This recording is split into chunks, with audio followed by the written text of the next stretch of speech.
Hey everyone, so welcome back to our classes. और आज अपना जो पार्ट टू है, ये अपना कौन सा पार्ट टू है? पिछली क्लास में हमने देखा था कि appointment and remuneration of managerial person की पार्ट वन अगर आपने नहीं देखी तो पहले आप वो पार्ट वन देख लीजिए और उसके बाद आप यहाँ पे सेकंड पार्ट कंटिन्यू कीजिएगा। चलो स्टार्ट करते हैं बिना टाइम वेस्ट करे। पिछली क्लास में हमने करीबन ये topic consideration of certain parameter by company while fixing the limit with regard to the remuneration in case of inadequate profit, तो ये सब चीज़ हमने डिस्कस कल कर ली थी। सो नाउ आज अपना टॉपिक स्टार्ट होगा यहाँ से।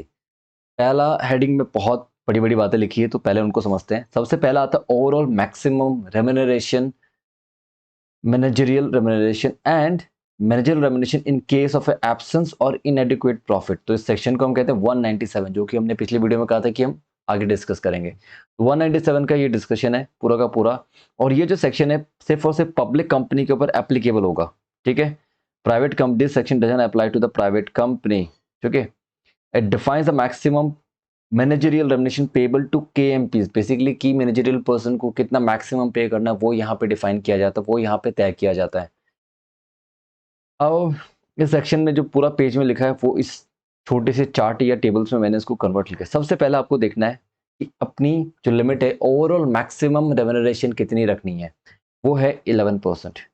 इसको एक्सीड करना है या नहीं करना है, अगर एक्सीड करना है तो क्या प्रोसेस है उसको हम बाद में डिस्कस करेंगे, ठीक है। तो सबसे पहले क्या ओवरऑल मैक्सिमम रेम्यूनरेशन आपको कितना रखना है यहाँ पे 11%। उसके बाद अपने आप से सवाल नहीं, कंपनी बेसिकली सवाल पूछेगी क्या मेरे पास एमडी है, होल टाइम डायरेक्टर है या मैनेजर है या नहीं है। अगर नहीं है, मेरे पास कोई एमडी नहीं है, कोई होल टाइम डायरेक्टर नहीं है, मैनेजर नहीं है, तो तब आप अदर डायरेक्टर्स को 3% का रेम्यूनरेशन, 3% ऑफ नेट प्रॉफिट आप दे सकते हो। और जो 11% था वो भी अपना नेट प्रॉफिट का है, ठीक है। 3% ऑफ नेट प्रॉफिट आप यहाँ पे दोगे। अब सेकंड क्वेश्चन कि भैया मेरे पास तो एमडी है, होल टाइम डायरेक्टर है और मैनेजर भी है, इनमें से कोई एक व्यक्ति है मेरे पास, ठीक है, कंपनी में। तो इन केस में आप ये पूछो कि is there one MD, one whole time director या मैनेजर, इनमें से कोई एक व्यक्ति है और जस्ट वो वन नंबर में। तो आप क्या करोगे, आप मैक्सिमम रेम्युनरेशन कितना दोगे 5%, ठीक है। नाउ अब वो एक से ज्यादा अगर एमडी है और मैनेजर है, तब इन that case 5% will get converted into 10%।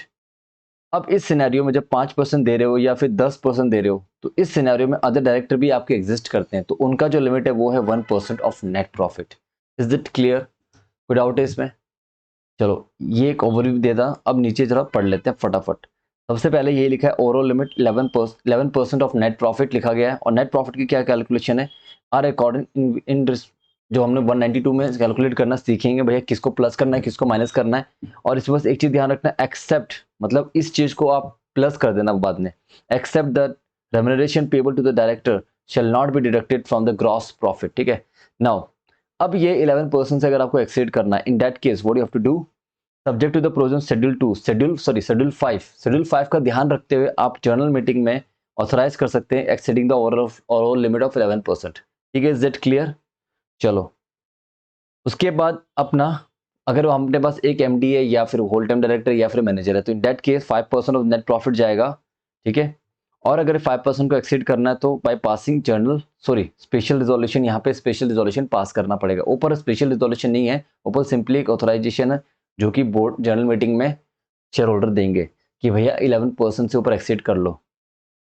अगर आपके पास more than one MD, whole time director या मैनेजर है, तो इन दैट केस उन सब की जो मैक्सिमम कैपिंग रहेगी वो 10% ऑफ द प्रॉफिट, क्या 10% ऑफ द नेट प्रॉफिट, ठीक है। और इस लिमिट को भी एक्सीड करने के लिए special resolution. Is that clear? अब आता है last, so last second, remuneration who are neither director who are neither managerial person, basically managing director या होल टाइम डायरेक्टर, अगर उनमें से कोई भी नहीं है तो उनको कितना देना, आपको 1%, मैक्स टू मैक्स कितना देना 1%, ठीक है। कितना देना 1%। 1% कब मिलेगा, if there is a managing director और ए होल टाइम डायरेक्टर, ठीक है। अगर 1% उनको तब मिलेगा, ये 1% किसको मिल रहा है, अदर डायरेक्टर्स को। Is that clear? और इस लिमिट को भी अगर क्रॉस करना है तो आपको एक जनरल मीटिंग में स्पेशल रिजोल्यूशन पास करना पड़ेगा। Okay, now the last one, अगर आपके पास कोई भी हु आर, अब किसको remuneration payable to director who are neither managing director not whole time director, उनको आप दे रहे हो किस कंडीशन में, provided there is a no managing director और होल टाइम डायरेक्टर। कोई managing director whole time director नहीं है, तो आप 3% ऑफ मैक्सिमम दे सकते हो उनको, और इस लिमिट को भी एक्सीड करने के लिए स्पेशल रिजोल्यूशन की रिक्वायरमेंट है। अब आता है नेक्स्ट पैराग्राफ में, ये बोला गया कि अगर आपको जनरल मीटिंग में जो भी स्पेशल रिजोल्यूशन या आपको जो भी रिजोल्यूशन पास करना है, 11% के ऊपर जाना है या फिर रिस्पेक्टिव 10, 5, 3, 1% को एक्सीड करना है और स्पेशल रिजोल्यूशन पास करना है, तो आप सबसे पहले देखो कि आपकी जो बैंक सॉरी हमारी जो कंपनी है, क्या उसने कोई डिफॉल्ट किया है किसकी पेमेंट का, बैंक या पब्लिक फाइनेंशियल इंस्टीट्यूशन या नॉन कन्वर्टेबल डिवेंचर होल्डर्स या अदर सिक्योर्ड क्रेडिटर्स, क्या इनका कोई भी और any other secured creditor approval of such person shall be obtained by, उनसे पहले एक अगर कोई डिफॉल्ट किया है कंपनी ने, पहले इनसे जाकर अप्रूवल लो और फिर जाकर शेयर होल्डर से अप्रूवल लो। आप अपनी सैलरी बढ़ाना चाहते हो और इनकी पेमेंट्स में डिफॉल्ट कर रहे हो, तो वो चीज़ कहीं ना कहीं गलत हो जाएगा। अगर ऐसा करना है तो पहले उनसे अप्रूवल ले लो जाके। तो अब आता है एक्सक्लूसिव ऑफ सिटिंग फीस। अब जो भी हमने यहाँ बात करी थी ना, which provide that above percentage shall be exclusive of any fees payable, ठीक है। तो सिटिंग फीस जो डायरेक्टर को मिलती है वो यहाँ इसमें इंक्लूड नहीं है। चलो नेक्स्ट सेक्शन आता है 197 3 एंड 11। 197 का सब सेक्शन 3 एंड 11, ये क्या बोल रहा है, नो प्रॉफिट और इनएडिक्वेट प्रॉफिट की अगर कंपनी होती है, कंपनी के पास कोई प्रॉफिट नहीं है, ऊपर क्या था आपको ओवरऑल लिविंग कैपिंग बता दी है, ठीक है। अब हम सेकंड केस में आके पढ़ रहे हैं, कंपनी के पास प्रॉफिट नहीं है या फिर इनएडिक्वेट प्रॉफिट है सैलरी मैनेजर एलिमिनेशन देने के लिए, और अब जो भी नो प्रॉफिट, तो in that case exclusive of sitting fees रहेगा अपने को ये कैलकुलेशन। और कंपनी को शेड्यूल 5 का ध्यान रखना होगा, और कोई भी कंपनी शेड्यूल 5 को एक्सीड नहीं कर सकती किसी भी हालत में, ठीक है। शेड्यूल 5 से ऊपर नहीं जाना, ठीक है। यहाँ पे पैराग्राफ 2 में यही बात बोली गई है। अब कंफ्यूज मत हो, हम नीचे भी पढ़ रहे हैं। अभी जो हम ये पढ़ रहे हैं ये शेड्यूल 5 का सेक्शन 2 ऑफ पार्ट 2 है। ये क्या है, सेक्शन 2 ऑफ पार्ट 2 हम लोग अभी पढ़ने जा रहे हैं, section 2 of part 2 of schedule 5। और शेड्यूल 5 पूरा नीचे हमने भी पढ़ेंगे थोड़ी देर में, उससे पहले एक बार आप ये देख लो, ये थोड़ा सा इंपॉर्टेंट है। Section 2 of part 2 of schedule 5 ये क्या बोलता है कि क्या remuneration payable by the companies having no profit, जिनका कोई प्रॉफिट नहीं है, कुछ नहीं है, तो सब्जेक्ट टू क्या है, not exceeding the limit specified in A and B. अब ये ए एंड बी क्या है मैं बता देता हूँ। सबसे पहले हम पढ़ते हैं ए क्या होता है। ए में आपको सबसे पहले ये देखना है कि आपकी इफेक्टिव कैपिटल क्या है। अगर आपकी इफेक्टिव कैपिटल है और अगर ये इन लिस्ट में से अगर आपकी कैपिटल क्या है, तो इसका रिस्पेक्टिव आपको इतना इतना पे करना होगा, ठीक है। So this is what effective capital कितना है, limit of yearly remuneration payable shell not exceed इतना पर पर्सन के हिसाब से, ठीक है। तो ये लिमिट याद रखना। अगर कोई भी कंपनी की इफेक्टिव कैपिटल, अब ये इफेक्टिव कैपिटल क्या होता है वो हम नीचे देखेंगे अच्छे से। इफेक्टिव कैपिटल एक्सीड नहीं करना है इसको, ठीक है। तो ईयरली रेमुनेशन सॉरी पहले इफेक्टिव कैपिटल निकालो। अगर वो लेस देन 5 करोड़ है, less than 5 crore, I am not talking about less than 5 crore, ठीक है। पहला पॉइंट है लेस देन 5 करोड़ अगर है तो 60 लाख रुपीस आप दे सकते हो पर पर्सन को। अगर वो 5 करोड़ या उससे ज्यादा है बट लेस देन 100 करोड़ है तो आप 84 दोगे, ठीक है। और अगर 100 करोड़ या उससे ज्यादा है और कब तक, कौन से लिमिट तक, 250 लाख करोड़ तक है, ये क्या है इफेक्टिव शेयर कैपिटल, तो आप 120 लाख की पेमेंट आप दे सकते हो उनको, ठीक है। अगर वो एक्सीडिंग कर रहा है आपकी इफेक्टिव कैपिटल 250 करोड़ से ज्यादा और above, in that case 120 lakh plus 0.01% of the effective capital in excess of the 250 crore. 250 crore के ऊपर जितना भी एक्सेस इफेक्टिव कैपिटल का आ रहा है उसका 0.01% का आप एड ऑन कर सकते हो अपनी सैलरी में। Is that clear?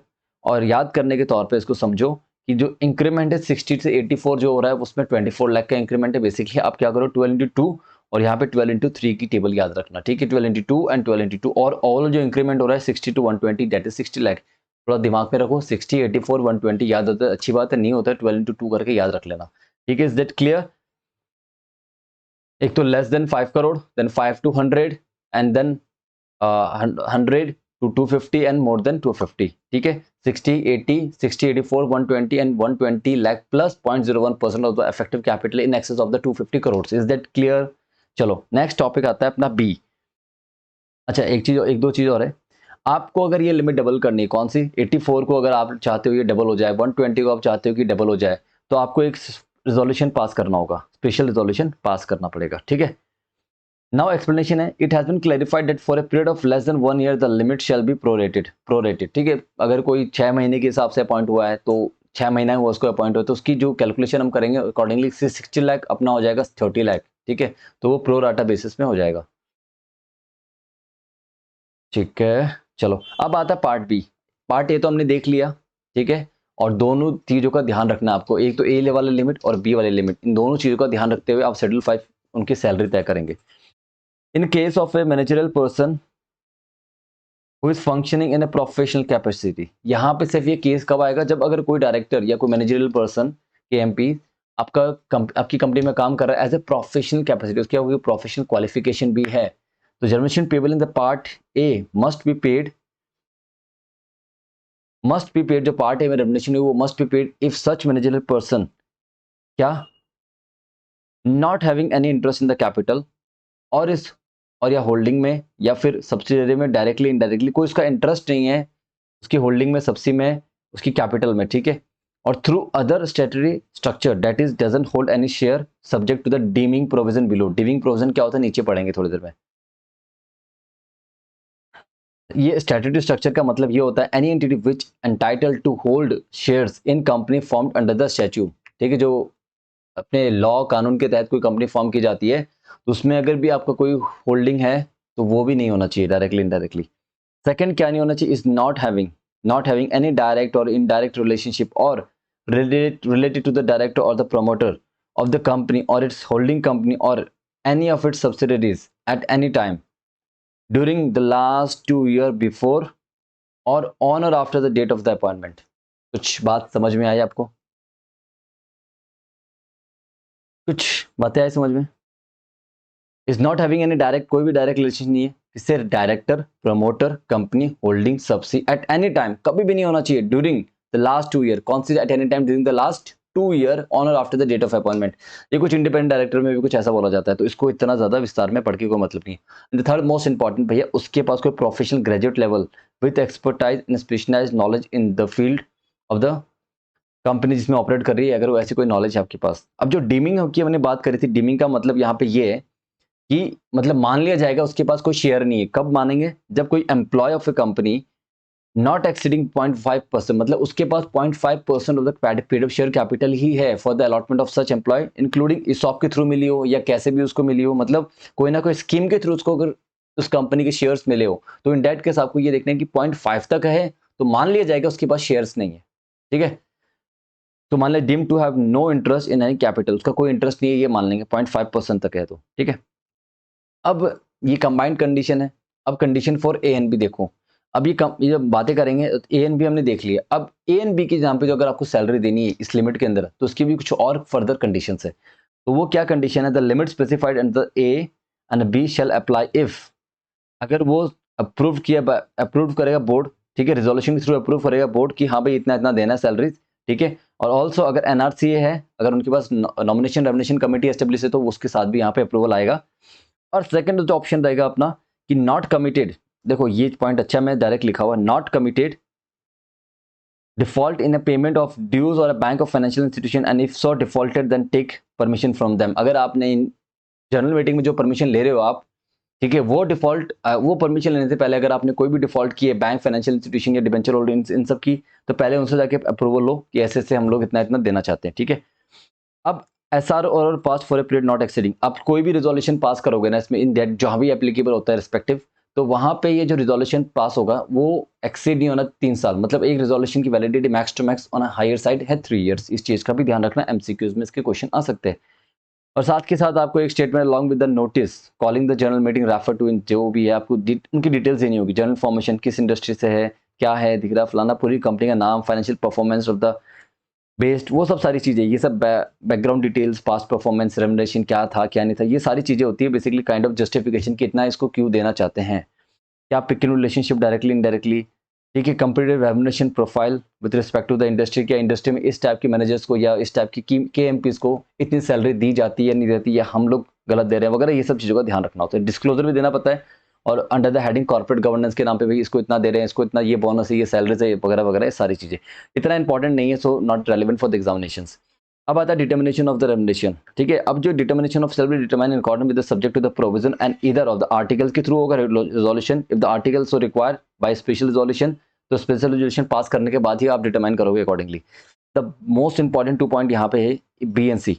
बी क्या बोलता है, remuneration payable to a director determine aforesaid shall be inclusive of the remuneration payable to him for the service rendered by him in any other capacity। तो आप जो भी remuneration दोगे इसको shall be determined on the basis of the, भैया इसको other capacity में क्या ये और कोई पैसे कंपनी से रिसीव कर रहा है तो उस चीज का ध्यान रखा जाएगा।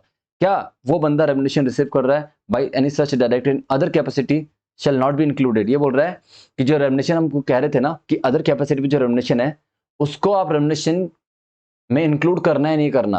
तो ये बोल रहा है कि इंक्लूड नहीं करेंगे अगर अगर मैं एक डॉक्टर हूं, मैं कंपनी का डायरेक्टर भी हूँ और या केएमपीएस में आता हूँ, ठीक है, तो मेरे को केस टू केस बेसिस पे भी वो मुझे कुछ अमाउंट मिलती है कि भाई अगर मैंने आज पूरे 10 ऑपरेशन करे तो मुझे कुछ ना कुछ पैसे मिलेंगे। तो ये मेरी प्रोफेशनल है, मेरी एक अदर कैपेसिटी में मुझे एक पैसा मिल रहा है। तो इस जो मनी को मेरे को एज ए प्रोफेशनल कैपेसिटी में जो पैसा मिल रहा है इसको मैनेजरियल रेम्युनरेशन का पार्ट इंक्लूड करना है नहीं करना। द आंसर इज नहीं करना। अगर if the service rendered are of the professional nature, जो मैं सर्विस दे रहा हूँ वो एक प्रोफेशनल नेचर की सर्विस है, and in the opinion of the NRC, जो NRC committee है, if the company covered under section 178(1), वो opinion of the board is that in the opinion of the board of director in other case the director possesses the requisite qualification for the practice of the profession। ठीक है, वो सच NRC की committee को लगता है कि भैया ये बंदा ये क्वालिफिकेशन रखता है तो कोई दिक्कत नहीं है। ठीक है, सो सिंपली आप ये चीज़ का ध्यान रख लो, जो मैंने आपको समराइज बताया ये वही है। और एक एग्जांपल था जिसमें स्टार हेल्थ के हिसाब से, तो उसका आंसर हम डायरेक्टली देखते थे। बेसिकली क्वेश्चन में ये था कि हॉस्पिटल है, उसमें कंपनी है, उसका वो डायरेक्टर भी है और वो as a other professional capital में पैसे रिसीव कर रहा था। तो उसका आंसर क्या होगा? इन द गिवन के doctor Hamilton appointed as a director, fast हम कर रहे हैं, थोड़ा सा स्पीड चाहिए यहाँ पे। He has to be paid fees for the surgery performed by him. It is now noted that the such payment is permissible under section 197(4), which state that the remuneration payable to the director, including the managing or a whole-time director, shall be inclusive of the remuneration payable for the service rendered, except the following: the service rendered are of the professional nature, in the opinion of NRC or the board of director in other cases जहाँ पे NRC नहीं होती है, the director possesses such requisite qualification for the practice of the profession. The company therefore can pay extra remuneration to Dr. Hamilton, like the professional fees for the surgeries performed by him in the professional capacity, and such payment shall not be constructed as a managerial remuneration under this act. Is that clear? बातें समझ में आ रही है? इसके ऊपर question आता है, इसलिए मैंने इस पर थोड़ा सा जहां पे वक्त चाहिए वहां मैं बिल्कुल वक्त दे रहा हूं। ठीक है, now sitting fees to the director, director को सीटिंग फीस देनी, तो इसमें बड़ा सिंपल सा प्रोविजन है। आप डायरेक्टर को सीटिंग फीस दो, कोई दिक्कत नहीं, और मैक्सिमम सीटिंग फीस कितना दे सकते हो? 1 लाख रुपीज, तो not exceeding 1 lakh rupees per meeting के हिसाब से एक डायरेक्टर को 1 लाख से ज्यादा सीटिंग फीस नहीं मिलेगी। And the most important thing यहाँ पे ये कि जो सीटिंग फीस आप डायरेक्टर को दे रहे हो ना, नॉर्मल डायरेक्टर को, उतनी ही कम से कम आपको देनी होगी इंडिपेंडेंट एंड वुमेन डायरेक्टर को। बेसिकली अगर मैं एक नॉर्मल डायरेक्टर हूँ और आप इंडिपेंडेंट डायरेक्टर हो और मैं कंपनी से रिसीव कर रहा हूँ 50,000 की सीटिंग फीस, ठीक है, तो इंडिपेंडेंट डायरेक्टर जो कंपनी के है, जो वुमेन डायरेक्टर है कंपनी के, उनको भी कम से कम 50,000 तो देना ही होगा पर मीटिंग के हिसाब से। उनको उससे कम नहीं दे सकते हो।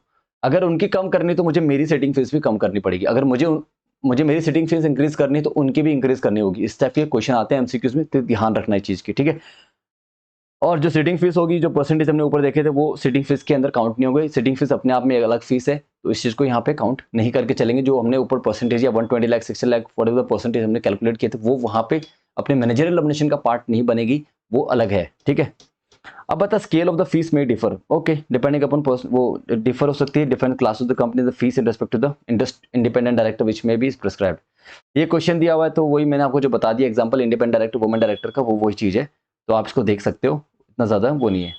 आप इसका स्क्रीनशॉट ले लो और यहीं पे होल्ड करके वीडियो को, इस क्वेश्चन को रीड कर लो। Is it clear? चलो आगे बढ़ते हैं। अब आता है मोड ऑफ द पेमेंट। भैया मंथली देना चाहो तो मंथली दे दो, एट ए स्पेसिफाइड परसेंटेज तो प्रॉफिट देना चाहो तो वो भी दे सकते हो, partly by one way partly by other way, मतलब कुछ फिक्स कर दिया, कुछ प्रॉफिट के हिसाब से फिक्स कर दिया, तो ऐसे भी कर सकते हो, कोई दिक्कत वाली बात नहीं है। अब आता है remuneration of the independent director. ये बोल रहा है कि अब जो इंडिपेंडेंट डायरेक्टर को रेम्युनरेशन देनी है उसके बारे में बता रहा है कि भैया एक चीज ध्यान रख लो, आप उसको पैसे दो, कोई दिक्कत नहीं है, but he is not entitle to any stock option. Independent director को कोई भी स्टॉक ऑप्शन नहीं मिलने वाला। He is not entitle to stock option, गांठ मान लो इस बात को, स्टॉक ऑप्शन नहीं मिलने वाला इंडिपेंडेंट डायरेक्टर को। And may receive remuneration by way of a fees, fees sitting fees मिलेगी, कोई दिक्कत नहीं है। ठीक है, सेकंड आता है रिम्बर्समेंट ऑफ एक्सपेंस मिलेगा, जो भी वो खर्चा करेगा बोर्ड मीटिंग में आने का, जाने का, जहां भी जो भी कर रहा है वो कंपनी के काम पे खर्चा जो भी कर रहा है उसको ऐसे रिम्बर्समेंट उसको मिलेगा। And the last one is important, that is को प्रॉफिट रिलेटेड कमीशन मिलेंगे। The answer is yes, provided approve. जो profit limited commission independent director को देने हो, तो ये बात का अप्रूवल लेना होगा कंपनी को पहले, ठीक है, मेंबर से, उसके बाद ही आप दोगे। तो स्टॉक ऑप्शन बिल्कुल नहीं मिलने, फीस मिलनी as provided in section 197(5), reimbursement मिलेगा बोर्ड मीटिंग और अदर मीटिंग में पार्टिसिपेट करने का, प्रॉफिट रिलेटेड कमीशन भी मिलेगा provided it may be approved by the members. Refund of the excess remuneration if paid to the director, he shall refund such sums to the company within 2 years or the lesser period as may be allowed by the company until such sum is refunded he shall hold it in trust of the company। अब देखो भैया refund हो रहा है, ये refund की बात जो है ना ये कब आती है, सबसे पहले इंपॉर्टेंट ये कब समझो भैया, पैसे वापस कब देगा डायरेक्ट, कब ऐसी सर्कमस्टांस अराइज हो सकती है। तो ये सर्कमस्टांस कब हो रही है बता देता हूं मैं आपको।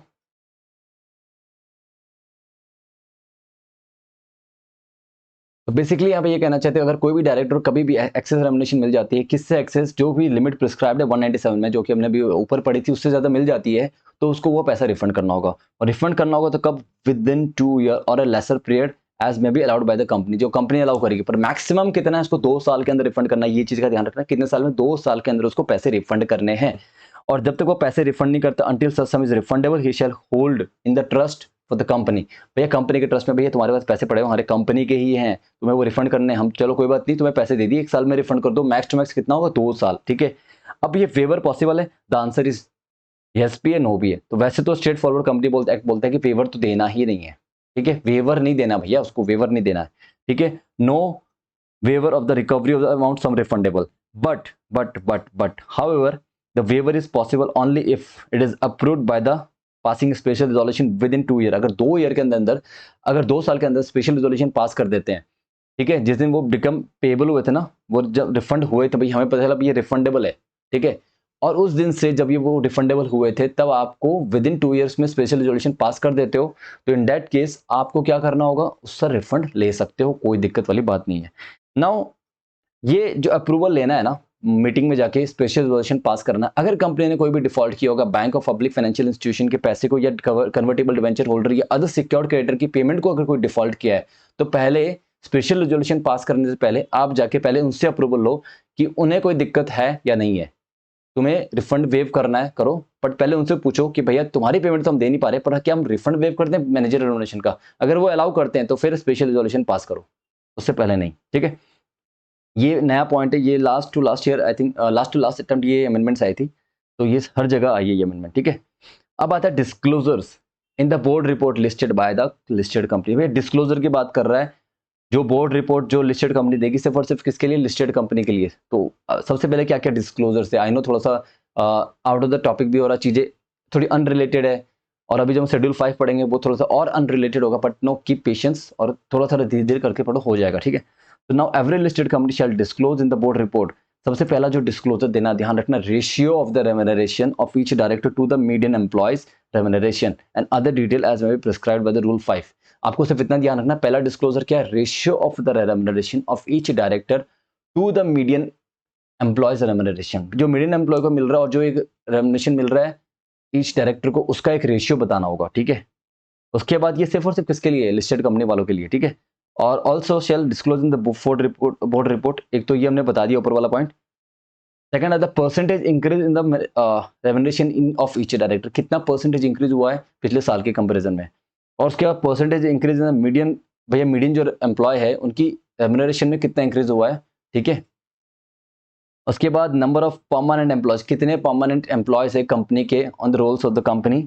उसके बाद average percentile increase already made in the salaries of the employee, average percentile increase कितना हुआ है उसका और क्यों हुआ है, उसका जस्टिफिकेशन, वो सारी चीजें देनी होगी।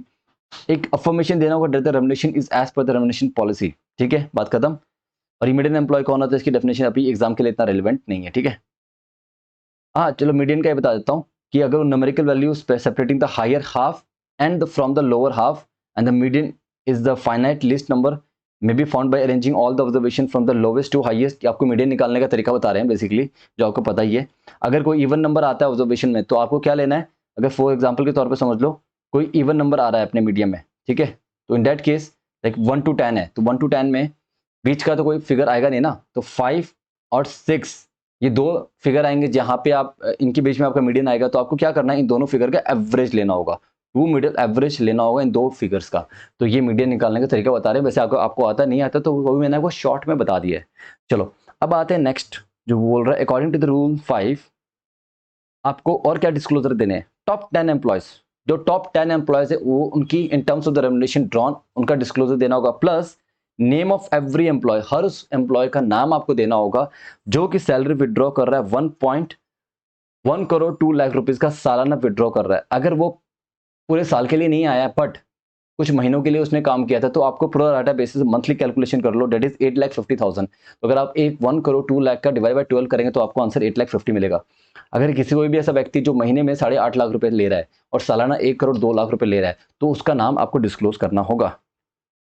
और कोई भी ऐसा व्यक्ति जिसके पास मोर देन 2% से ज्यादा की शेयर होल्डिंग है, तो उसका भी डिस्क्लोजर आपको देना पड़ेगा।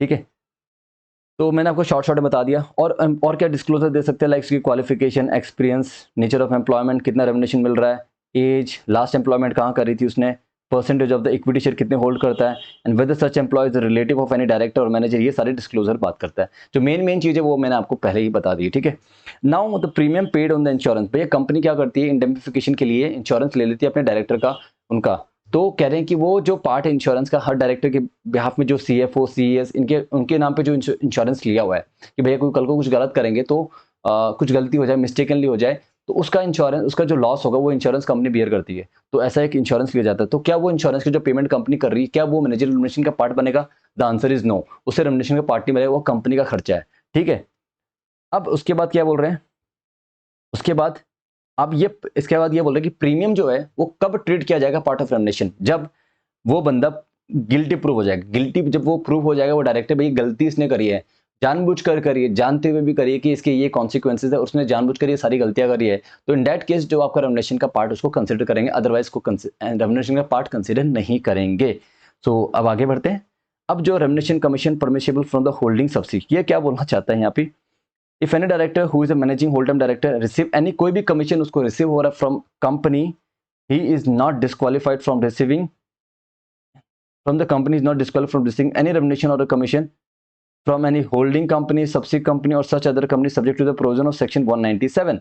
However, the requirement is that such fact must be disclosed by the company in the board report. कोई दिक्कत नहीं है, कितना कमीशन आ रहा है, क्या आ रहा है, आपको सब्सिडी से या जिससे भी आ रहा है, ठीक है, या होल्डिंग कंपनी से, वो आप डिस्क्लोज जरूर कर देना। ठीक है, बस इतनी सी बात है। अगर कोई भी नॉन कंप्लायंस हुआ तो डिफॉल्टिंग जो पर्सन है shall liable to a penalty of 1 lakh और company is liable to a penalty of 5 lakh. ये थोड़ा सा रखना, कंपनी के ऊपर मैक्सिमम जो हमने पेनल्टी अभी देखी इस चैप्टर में तो वो 5 लाख के आसपास है, और डिफॉल्टिंग पर्सन में पिछले में हमने देखी थी 50,000 की, और यहाँ पे हम देख रहे हैं 1 लाख की, बेसिकली यहाँ डबल हो गया। और ऑडिटर को भी एक रिपोर्ट देनी है कि जो कंपनी को रेमुनरेशन जो पे है वो सब 197 के हिसाब से है या नहीं है, वो एक रिपोर्ट देनी होती है। Remuneration paid to indirect taxes कोई है या नहीं है वगैरह, तो जो भी इसको अपना देना होता है।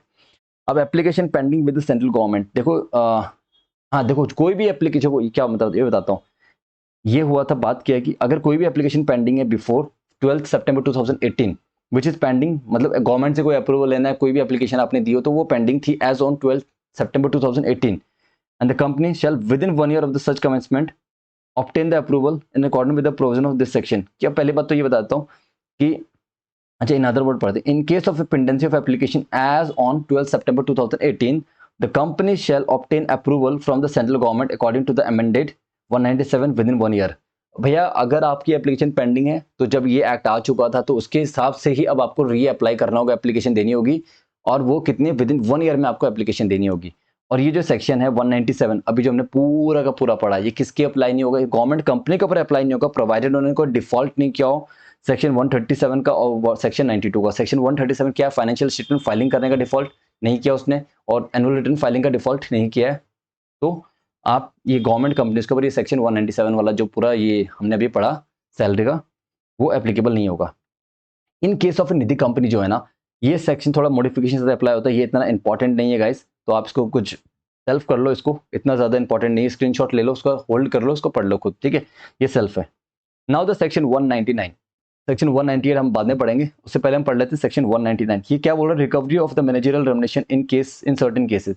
ये जो सर्टेन केसेस है, ये सर्टेन केस क्या है पहले तो ये समझ लो। यहाँ पे जो सर्टेन केस है आज के दिन बड़ा सिंपल सा है, वो ये बोलता है कि अगर कंपनी अगर कोई ऐसी चीज होती है कंपनी में जिसमें कंपनी का फाइनेंशियल स्टेटमेंट को रीस्टेट करना पड़ता है फिर कोई भी साल के लिए ड्यू टू द फ्रॉड या फिर नॉन कंप्लायंस के कारण, जैसे को रीस्टेट, और जब वो रीस्टेटमेंट हुआ तो तब पता चला कि इस डायरेक्टर को इतना ज्यादा पैसा जा चुका है, तो इन दैट केस वो रिकवरी करी जाती है, उस रेमुनरेशन की बात कर रहा है।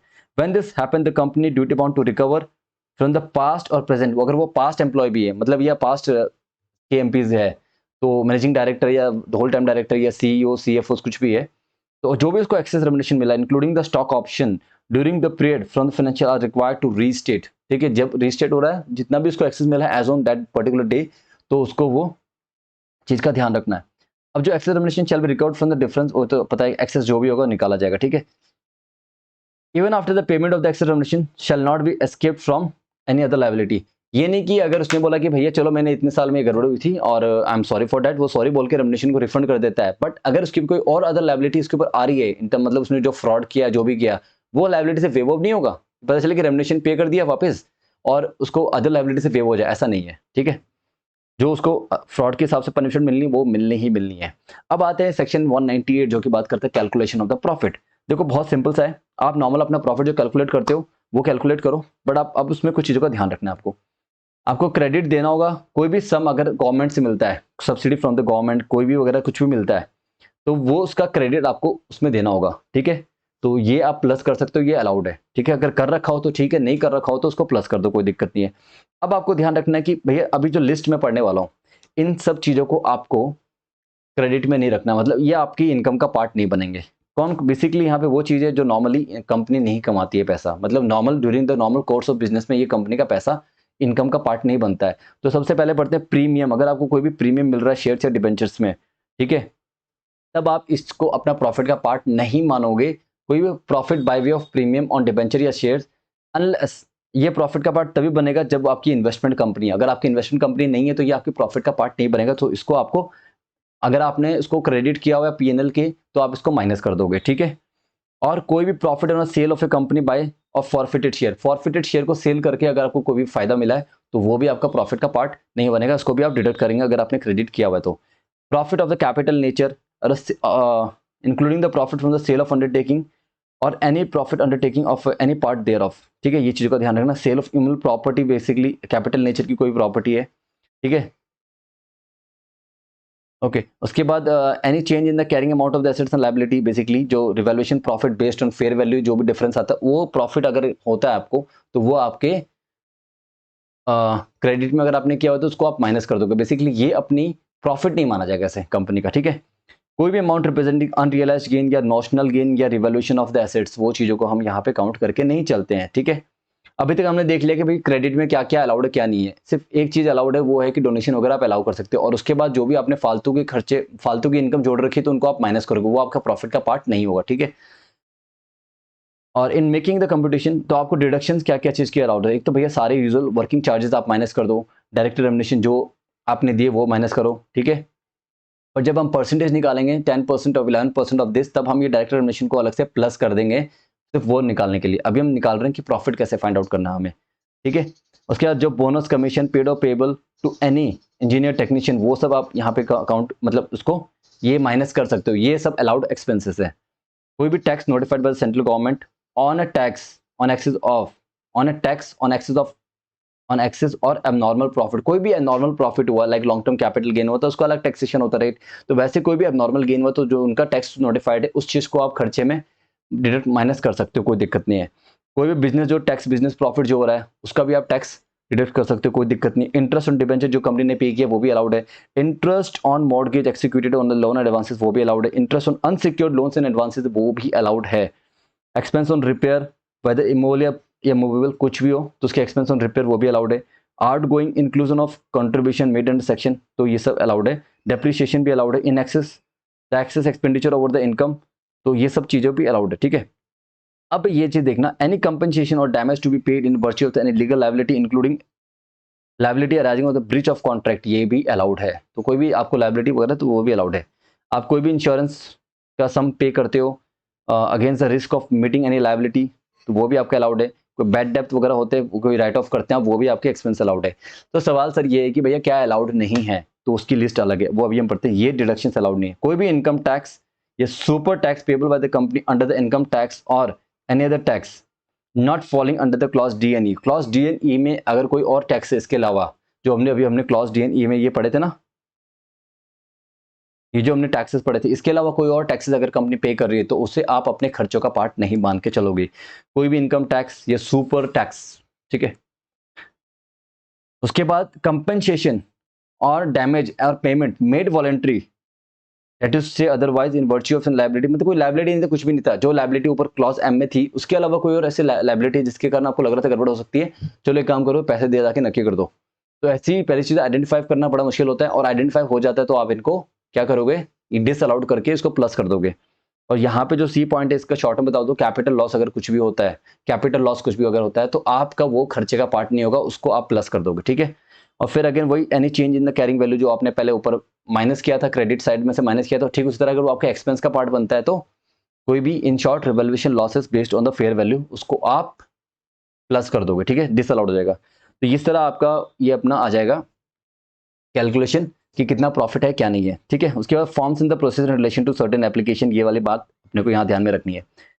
अब फॉर्म्स क्या है, देखो अगर कोई भी एप्लीकेशन अप्रूवल दोगे आप सेंट्रल गवर्नमेंट को, तो सेंट्रल गवर्नमेंट का कौन सा फॉर्म होगा, MR2, और विद इन 90 डेज एप्लीकेशन आती है सेंट्रल गवर्नमेंट को, ये चीज मैंने पहले भी डिस्कस कर दी थी, ठीक है। General meeting, general notice to the member before making application to the central government, ठीक है। एप्लीकेशन सेंट्रल गवर्नमेंट देने इशू करना होगा general notice to the member of the company कि भाई ऐसे ऐसे एक एप्लीकेशन हम सेंट्रल गवर्नमेंट से अप्लाई करने जाने वाले हैं वगैरह वगैरह, ऐसे करके आपको एक नोटिस इशू करना होगा मेंबर्स को, ठीक है। तो ये चीज थी। और पब्लिकेशन देना होगा एक न्यूज़पेपर में, आपकी जो लोकल प्रिंसिपल लैंग्वेज है उस पर्टिकुलर जहाँ पे आपका ऑफिस है, और एक एटलीस्ट इन इंग्लिश पेपर में आपको देना होगा, ठीक है। और जो भी आप एप्लीकेशन दोगे नोटिस वगैरह together with the certified copies of the certificate by the company as the publication, भाई हमने पब्लिकेशन करा दिया है, ठीक है।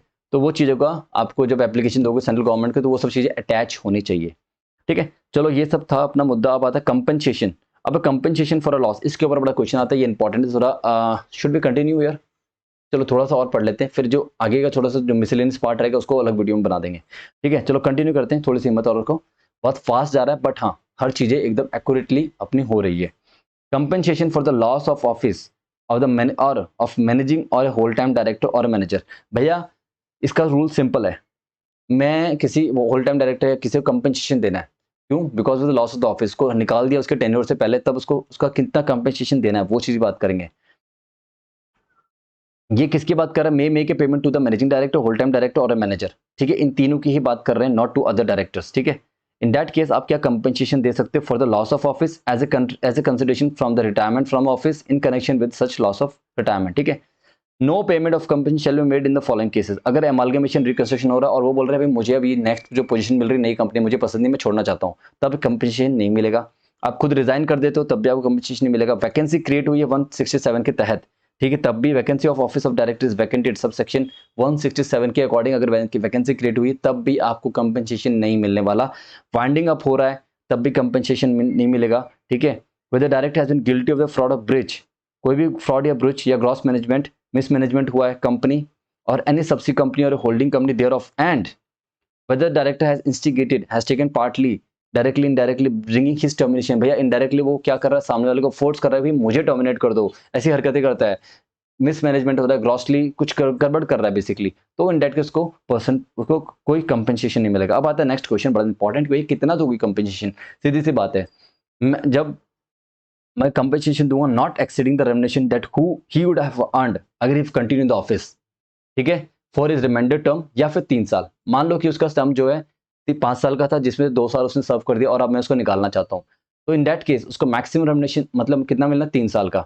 अब दूसरे केस में मान के चलो क्योंकि 5 साल के लिए अपॉइंट किया था, अब 1 साल खत्म हो गया और अब मुझे लग रहा है कि इस बंदे को तो यहाँ से निकाल दो, अभी अभी इसको पैसे वैसे दे के नक्की करो, ठीक है, नहीं तो कल करोड़ों का लॉस करवाएगा ये, ठीक है। तो इस बंदे को आज आउट करना है, तो 1 साल के बाद अब मेरे पास कितने बचे, मेरा टेन्योर कितना है 4 ईयर्स का, अब मेरे पास 4 साल है और यहाँ और मैक्सिमम मैं कितने देता हूँ 3 ईयर्स, तो ये चीज का ध्यान रखते हो, मैक्सिमम जो कंपनसेशन मिलेगा 3 साल का, ठीक है।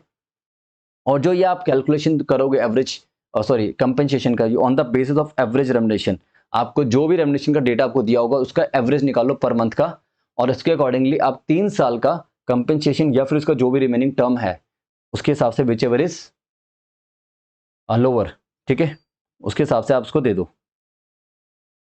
तो नो कंपनसेशन, कंपनसेशन नहीं मिलेगा, ठीक है, अगर वाइंडिंग अप हो जाता है कंपनी का before the date when he ceases to hold office, अगर वो जिस दिन वो सीजेस कर रहा होल्ड ऑफिस उसके 12 महीने के अंदर अंदर वाइंडिंग अप हो जाता है,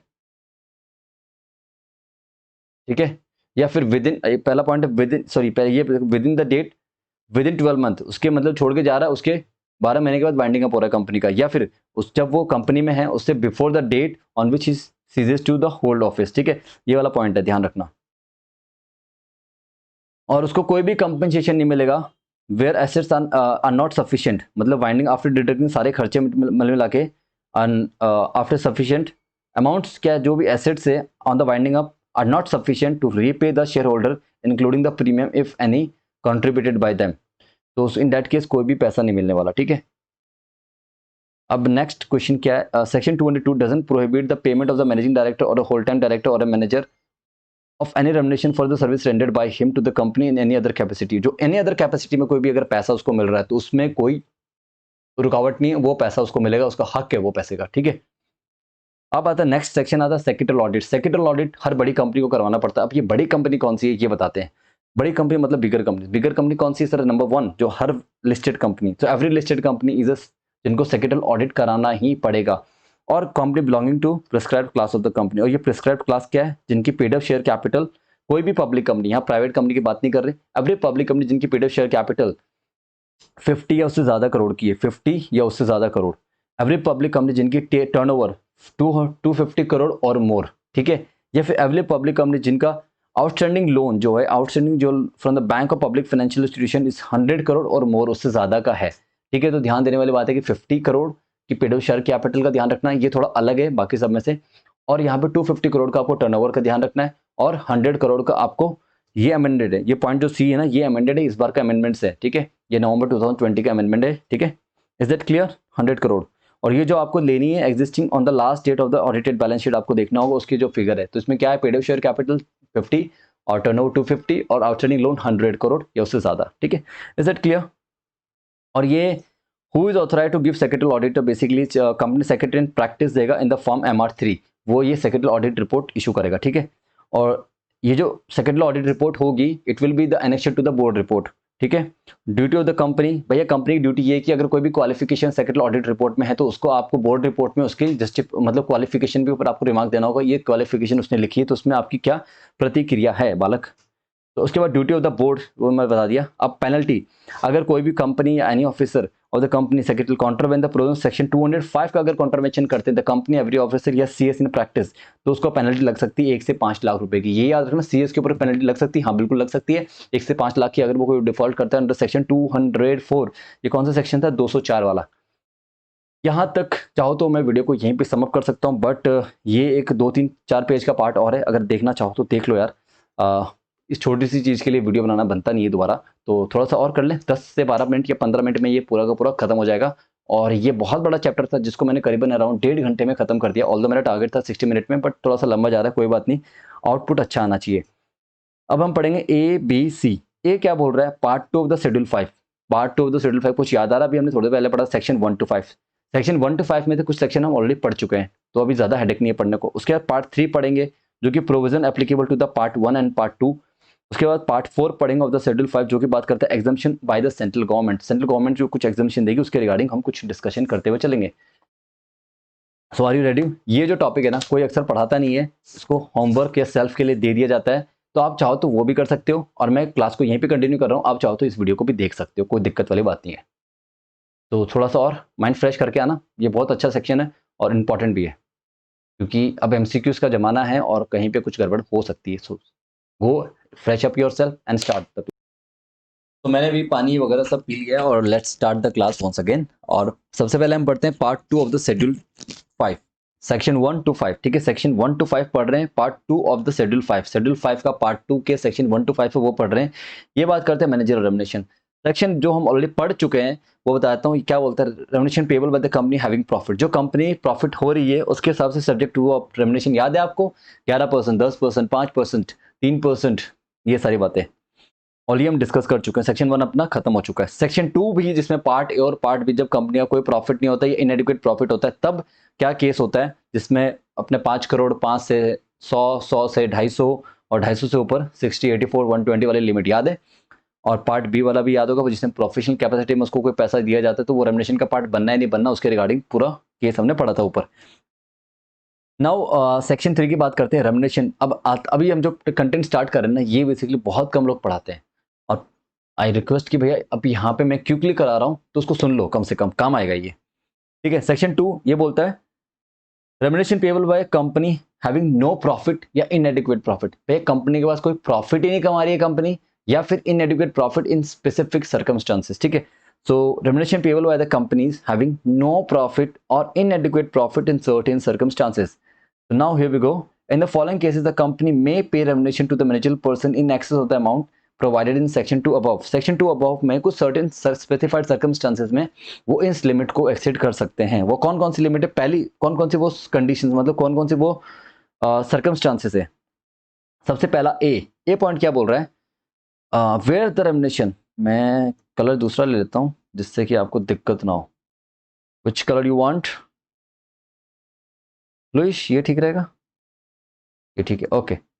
डार्क नहीं, डार्क तो सब है ही मेरे पास। तो where the remuneration in excess of the limit specified in section 1 to paid by any other company and that other company, जो अब एनी अदर कंपनी कौन सी, बेसिकली मैं शॉर्ट में अगर बताऊं ना तो ये कहना चाहता है कि फॉरेन कंपनी या कोई भी अप्रूवल लेके जर्नल मीटिंग में इस चीज से ऊपर दे सकती है, ठीक है, but limited to the section 197, ठीक है। तो यहाँ पे यही कहना चाहता है कि अदर कंपनी जो है जिसकी हम बात कर रहे हैं, कि वो जो अदर कंपनी है वो अगर सर्कमस्टेंस अराइज होंगे तो ये पहले सर्कमस्टेंस है कि अदर कंपनी दे सकती है। वो अदर कंपनी कौन सी है, फॉरेन कंपनी, और has got its approval of the shareholders in the general meeting to make such payment and treat this amount in managerial remuneration for the purpose of section 197, and the total remuneration of the payable by such company to its managerial person including the such amount or amount is within the prescribed limit of 197। 197 की limit के अंदर ही होना चाहिए, उसके हिसाब से आप दे सकते हो, कोई दिक्कत नहीं है। अब अगर कंपनी, सेकंड सर्कमस्टांस क्या है कि अगर कंपनी कोई न्यूली इनकॉर्पोरेटेड कंपनी है तो 7 साल तक वो इससे ज्यादा रेम्युनरेशन दे सकती है, कोई दिक्कत नहीं, बात की बात नहीं है।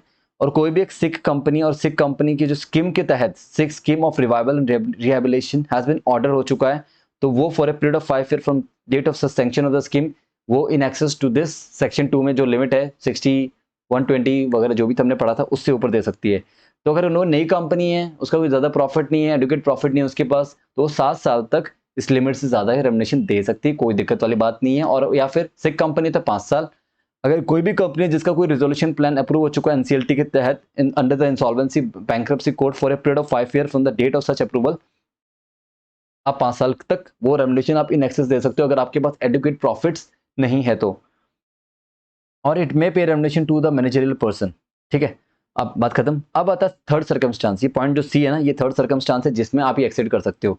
ये थर्ड सर्कमस्टांस क्या कह रही है कि can accessed the remuneration in section 2 but remuneration is fixed by the board for industrial and, इसमें कोई इंडस्ट्रियल बोर्ड का आता है। ये जो सेक्शन 2 को आप एक्सेड कर सकते हो, बट जो रेम्युनरेशन फिक्स करेगा कौन करेगा, by the board for industrial and financial reconstruction और द एनसीएलटी, इन दोनों में से कोई फिक्स करेगा तब आप कर सकते हो।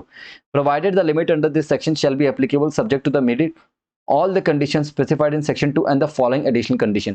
सेक्शन 2 में जो आपको कंडीशन दे रखी है वो तो आपको फुलफिल करनी है, और बोर्ड उसको इसको थप्पा लगाएगा तभी मिलेगी, प्लस ये सारी एडिशनल कंसिडरेशन भी आपको फुलफिल करनी पड़ेगी। वो पहली कंसिडरेशन क्या है कि आपको except as provided in para of this section the managerial person is not receiving remuneration from any other company, उस managerial person को कोई और कंपनी से कोई भी रेम्युनरेशन नहीं मिल रही हो, तभी आप in excess to what you want to give दे सकते हो, ठीक है। तो ऑडिटर है कंपनी का, या फिर कंपनी का जो सेक्रेटरी, कंपनी सेक्रेटरी है, या फिर जो कोई भी where the company has not appointed secretary, तो secretary in the whole time priority, basically CS in practice जो है, इन तीनों व्यक्ति में से कोई एक सर्टिफिकेट देगा that all the secure creditors of the term lender has stated in the writing, उन्होंने लिख के दिया है कंपनी को कि उनको कोई ऑब्जेक्शन नहीं है for the appointment of the managerial person as well as the quantum of the remuneration, and such certificate is filed along with the return prescribed in section subsection 4 196 में जो रिटर्न आपको देनी हो तो उसमें आप ये चीज दे रहे हो, तो ठीक है भैया। ऑडिटर, कंपनी सेक्रेटरी या फिर सीएस इन प्रैक्टिस जो कंपनी का अगर है, और तो उनको, अगर कंपनी सीएस नहीं रख रही है, अगर कंपनी का पेड शेयर कैपिटल 10 करोड़ से नीचे नीचे है, प्राइवेट कंपनी है या, ठीक है, तो इन दैट केस ये चीज का ध्यान रखना होगा, ठीक है। तो इनसे सर्टिफिकेट लेना है कि सिक्योर क्रेडिटर्स जितने भी टर्म लैंडर जो जिन्होंने जिन कंपनी को लोन दे रखा है उनको कोई ऑब्जेक्शन नहीं है इनकी अपॉइंटमेंट से, इनको ज्यादा सैलरी देने से कोई दिक्कत नहीं है इनको, ठीक है। थर्ड कंडीशन ये बोलती है कि, तो वो ये बोलता है कि ऑडिटर ऑफ द कंपनी, जो कंपनी का ऑडिटर है या फिर कंपनी का जो सेक्रेटरी है या फिर सीएस इन प्रैक्टिस, सर्टिफाई करते हैं कि कंपनी ने कोई डिफॉल्ट नहीं किया in the payment of creditors and all the dues to deposit holder are being settled on time. भैया किसी का कोई डिफॉल्ट नहीं हुआ है तभी आप ये चीजें दे पाओगे, और ये सर्टिफिकेट कौन देगा, ऑडिटर देगा कंपनी का, या फिर कंपनी का सेक्रेटरी देगा, या फिर कोई CS in practice. Okay, is that clear. Section 4 of the purpose is not limited including, section 4 अब आ गया अलग से, ठीक है। अभी तक हमने सेक्शन 1 कर लिया, 2 कर लिया, सेक्शन 3 कर लिया, ये किसके कर रहे हैं, शेड्यूल, ये सेक्शन जो हम कर रहे हैं किसके पढ़ रहे हैं बताओ, ये अपने पार्ट टू का जो सेक्शन 1 2 3 4 5 है उसमें अभी सेक्शन 4 पढ़ेंगे, ठीक है। और पार्ट टू में किसका, शेड्यूल 5 का पार्ट 2। Is that clear? अब ये सारी जो परक्विजिट है इनको हम इंक्लूड नहीं करेंगे मैनेजरियल रेम्युनरेशन के अंदर। तो सबसे पहले जो है कंट्रीब्यूशन जो आपने पीएफ में दिया या सुपरनेशन फंड में दिया या एन्युटी में दिया, ठीक है, एक्सटेंड टू द इधर सिंगली और पुट टुगेदर नॉट टैक्सेबल, जो कि तो टैक्सेबल नहीं है, वो वाला पार्ट जो भी कंट्रीब्यूट आप कर रहे हो पीएफ सुपरनेशन फंड या वो आपके रेम्युनरेशन का पार्ट नहीं बनने वाला। यहाँ ध्यान रखना, रेम्युनरेशन कैलकुलेशन जब आएगी तो इन सब चीजों को आपको एक्सक्लूड करना है, ठीक है। और इफेक्टिव कैपिटल क्या होगी वो भी आप नीचे अभी थोड़ी देर में देखेंगे, ठीक है। इसलिए मैं कह रहा हूँ ये चीज इंपॉर्टेंट है। Gratuity payable eight a rate not exceeding half of the month of the salary for each completed year of the services. क्या बोल रहे हैं, ग्रेचुटी जो आप पे कर रहे हो at a rate not exceeding half a month salary for each completed year of service. वो रेट जो है एक्सीड नहीं करेगा half month of the salary, जो half month of the monthly salary उससे ज्यादा रेट एक्सीड नहीं करना चाहिए ग्रेचुटी का। Encashment of leave at the end of the tenure, ठीक है, at the end of the tenure जो भी इनकैशमेंट लीव आप देते हो तो वो भी यहाँ इंक्लूड नहीं होगी। तीन चीजें इंक्लूड नहीं होगी, provident fund, superannuation fund, annuity fund, और जो ग्रेचुटी पेबल होगा एट द रेट हाफ ये रहेगा, ठीक है, और एनकैशमेंट, ठीक है। इसके बाद एक छोटी सी बात और बोलता है in addition to the purposes जो स्पेसिफाइड है, ठीक है। तो अब ये जो manager person including non resident shall eligible from the following person perquisites and shall not include in the competition of the ceiling of the remuneration. देखो सीधी बात है, कुछ और अलाउंसेस जो मिल रही कंपनी को, सॉरी मैनेजर पर्सन को, वो चाहे वो रेसिडेंट हो या नॉन रेसिडेंट हो दोनों को अलाउड है ये, ठीक है। तो चिल्ड्रन एजुकेशन अलाउंसेस उसको मिलेगा। चिल्ड्रन एजुकेशन अलाउंसेस मैक्सिमम कितना होगा, 12,000 पर चाइल्ड है, मैक्सिमम 12,000 पर चाइल्ड है। और कितने चिल्ड्रन अलाउड है, 2 चिल्ड्रन मैक्सिमम अलाउड है। इससे ऊपर अगर आप कुछ दे रहे हो, 12,000 से ऊपर दे रहे हो तो वो डिसअलाउड, वो आपके रेम्युनरेशन का पार्ट बनेगा, ठीक है। कोई भी holiday pass for children studying abroad, studying outside India और अ फैमिली स्टेइंग अब्रॉड, तो आपको क्या देखेगा, उसको आपको आने जाने का खर्चा मिलेगा बेसिकली। रिटर्न हॉलिडे पासेज, भैया फैमिली बाहर पढ़ रही है तो उसको वापस अपने घर बुलाओगे, ठीक है, तो आप उनको बुलाने का खर्चा जो once in a year by economic class जो फ्लाइट है उसका मिलेगा, या फिर once in a 2 year by first class to the children, ठीक है, और या फिर उसके member of the family from a place जहां पे वो स्टडी कर रहे हैं और जहां पे if they are not residing, जहां पे वो मैनेजर पर्सन काम कर रहा है, ठीक है। तो इज इट क्लियर? अब एलटीए मिलेगा, लिव ट्रेवल अलाउंस मिलेगा, where written passes for self and family in according with the rules where it is proposed that the leave be spend in the home country instead of anywhere in India. भैया leave travel, so travel concession है ये, leave travel allowances नहीं है। Live travel allowances मिलेगा आपको return जो Passage है आपका फैमिली या खुद का, ठीक है, जहां पे इट इज प्रपोज दैट की जो लीव स्पेंड की जाएगी उसकी होम कंट्री में वो जाके अपनी लीव स्पेंड करेगा। तो ये चीजें थोड़ी सी कॉम्प्लिकेटेड है, बस अभी सुन लो क्योंकि शॉर्ट में कर रहे हैं तो उसको इन डेप्थ एक एक चीज एग्जांपल लेके नहीं समझा सकते। Is it clear guys? अब आते हैं इफेक्टिव कैपिटल का मीनिंग क्या। मैंने बहुत ही अच्छे से इफेक्टिव कैपिटल का मीनिंग यहाँ पे लिखा हुआ है। सबसे पहले तो आपकी जो aggregate period of share capital है उसको लिखो, और उसमें शेयर एप्लीकेशन मनी अगर इंक्लूड किया हुआ है, अगर वो इंक्लूड किया हुआ तो ही माइनस करना है, ठीक है। अगर आपने इंक्लूड नहीं किया हुआ है aggregate period of share capital में तो उसको माइनस नहीं करना। तो आपका शेयर एप्लीकेशन मनी अगर आपने ऐड किया हुआ तो माइनस कर दो, ठीक है। कोई भी एडवांस रिसीव्ड हुआ वो आप माइनस कर दो, ठीक है। फॉर एग्जाम्पल के तौर पर समझो कोई भी शेयर एप्लीकेशन मनी है तो आपको माइनस करना है, इतना ही समझो। अभी तो इतना ज्यादा कुछ नहीं है, ये कॉमन सी चीज आप समझ चुके हो।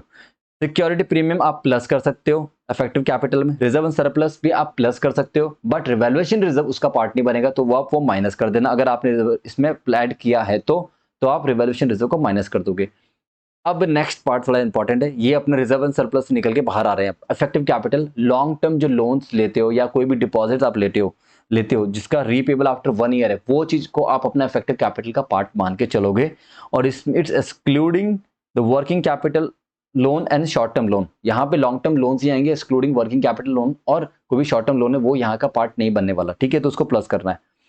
अब कोई भी aggregate investment, aggregate of the वो भी आपका एग्रीगेट ऑफ इन्वेस्टमेंट उसको माइनस कर दो, कोई भी एक्यूमुलेटेड लॉसेज है उसको माइनस कर दो, और कोई भी प्रिलिमिनरी एक्सपेंसेस जो कि आपने रिटर्न ऑफ नहीं किया वो भी आप कैपिटल में से माइनस करोगे। तो इसको निकल के जो आएगा ultimately that will be your effective capital except where the investing is a principal business, except where the investing is principal business, जहां पे आपका इन्वेस्टिंग एक प्रिंसिपल बिजनेस है तब आप एग्रीगेट ऑफ इन्वेस्टमेंट माइनस नहीं करोगे। अगर आपका काम क्या है, प्रिंसिपल बिजनेस ही इन्वेस्टिंग का है, तो इन दैट केस, ठीक है, तो बेसिकली इन्वेस्टमेंट कंपनी हुई। तो मैं रीकैप फिर से आपको रिकॉल करा देता हूँ।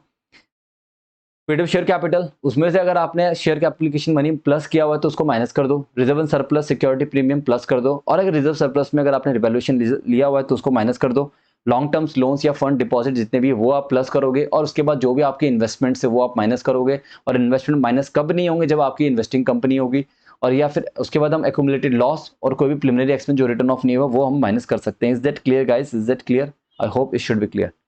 अब आता है एक्सप्लेनेशन 2। इसमें एक छोटी सी एक्सप्लेनेशन है। Where the appointment of the managerial person is made in the year in which the company has incorporated, the effective capital shall be calculated as। अब क्या हो रहा है कि आपने कोई भी appointment of managerial person appoint किया in the year in which company, उस साल कंपनी बनी थी, तो जिस दिन आप उसको अपॉइंट कर रहे हो ना, उस दिन की इफेक्टिव कैपिटल निकाल लो। उसके हिसाब से अपना 60-20, 60, 84 और 120 वाला कैलकुलेशन चलेगा। ठीक है, अगर वो नई कंपनी है तो। अगर वो नई कंपनी नहीं है तो आपको जो डेटा लेना है इफेक्टिव कैपिटल का, वो कब लोगे?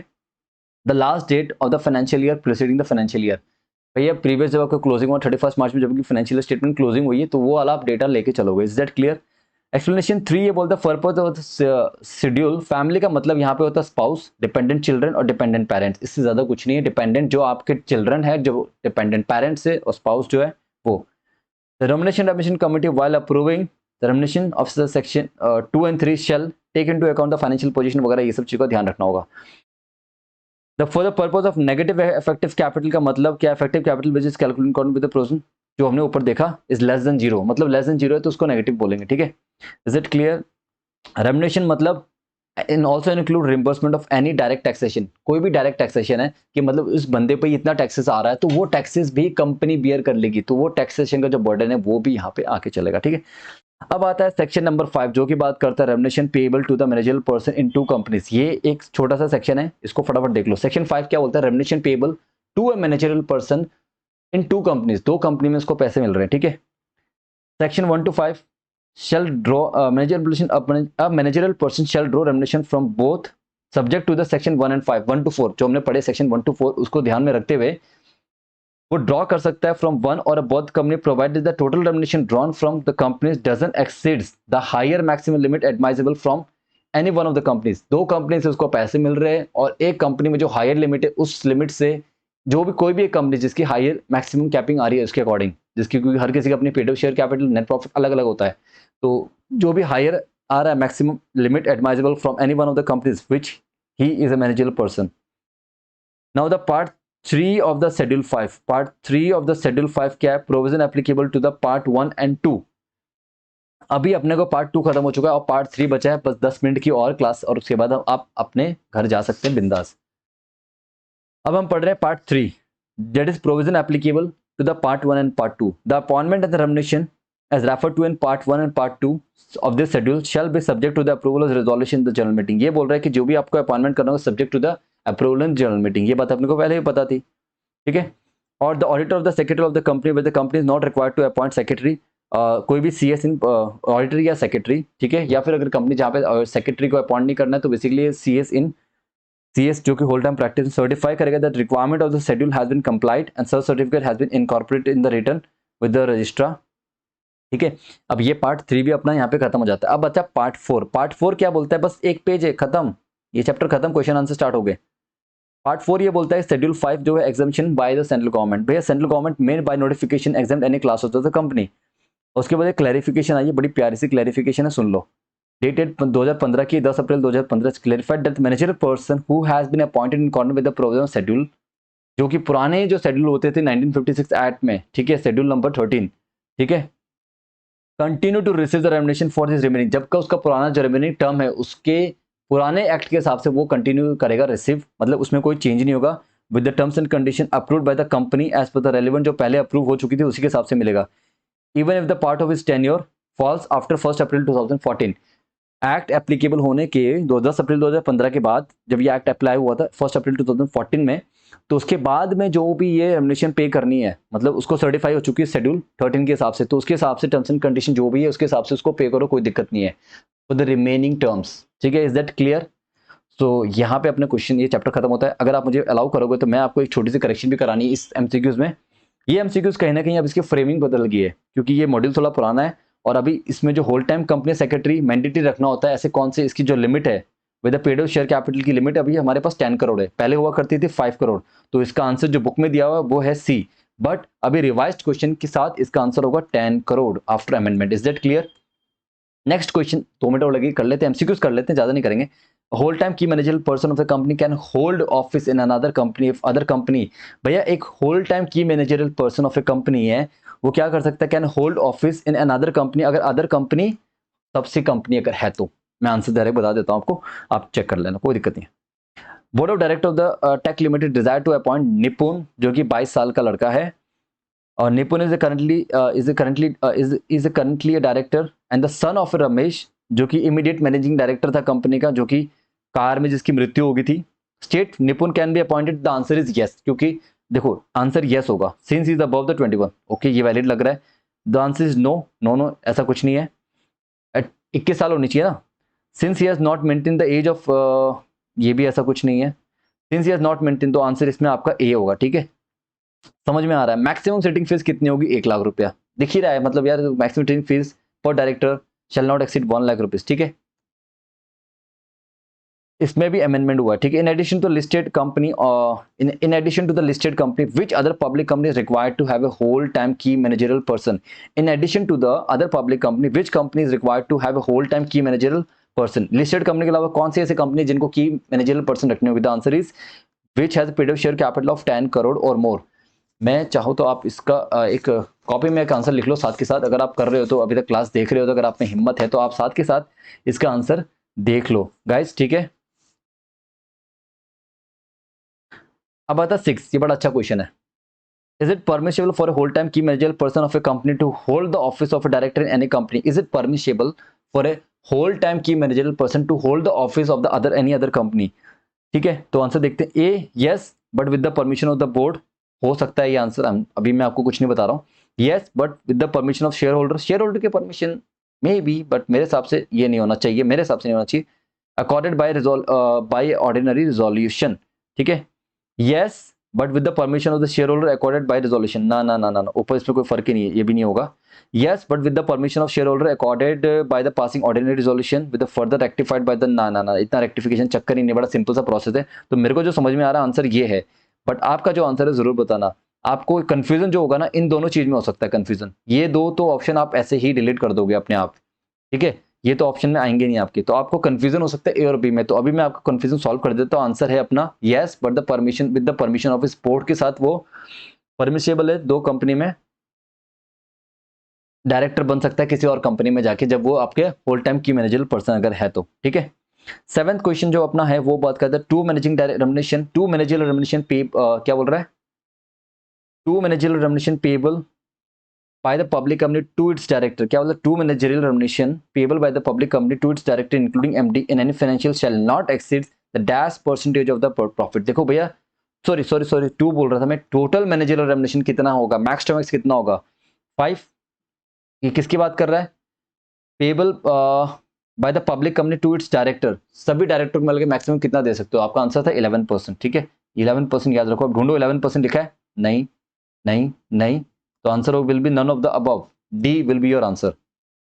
Now due to non compliance, कुछ नॉन कंप्लायंस हुए थे under Companies Act, not amounting to the fraud, और हाँ रीस्टेट, और अब तो कंपेंसेशन का अच्छा क्वेश्चन है। रीस्टेट हो रही है फाइनेंशियल स्टेटमेंट फॉर 16-17। ठीक है, after the financial was restated it was found the managing director of the period who is now retired was paid in excess of 5 lakh, state whether the excess remuneration can be recoverable। the answer is yes, recover कर सकते हैं। shall be recovered irrespective of the whether it is a present on, हाँ ठीक है, या action जहां मुझे दिखा ना रिकवरी पॉसिबल है तो मैंने वो टिक कर दिया। नथिंग कैन बी रिकवर मतलब ही नहीं है, रिकवरी 50-40-25% कोई मतलब ही नहीं है, तो ये सही भी अपना आंसर होगा इसमें। ठीक है, 9th जो है अपना the 5 director of a non listed public company, 5 director है नॉन लिस्टेड पब्लिक कंपनी के, जो कि paid being paid 40,000 each sitting fees है। The two independent director of shall also be paid not less than, भैया जो आप normal director को दे रहे हो उतनी सैलरी उतनी सिटिंग फीस आपको इंडिपेंडेंट डायरेक्टर को देनी होगी, तो कम से कम कितना होगा, आंसर इज 40,000। 25-40% को चक्कर ही नहीं है यार। A whole time director can be appointed or reappointed for a term not exceeding, एक whole time director को अपॉइंट कर सकते हैं, रीअपॉइंट कर सकते हैं for a term not exceeding, कितना साल, not exceeding, सबसे पार्ट 1 में हमने सबसे पहले ये डिस्कस किया था, कितने साल, मैक्स टू मैक्स 5 years। ठीक है, तो आंसर विल बी सी।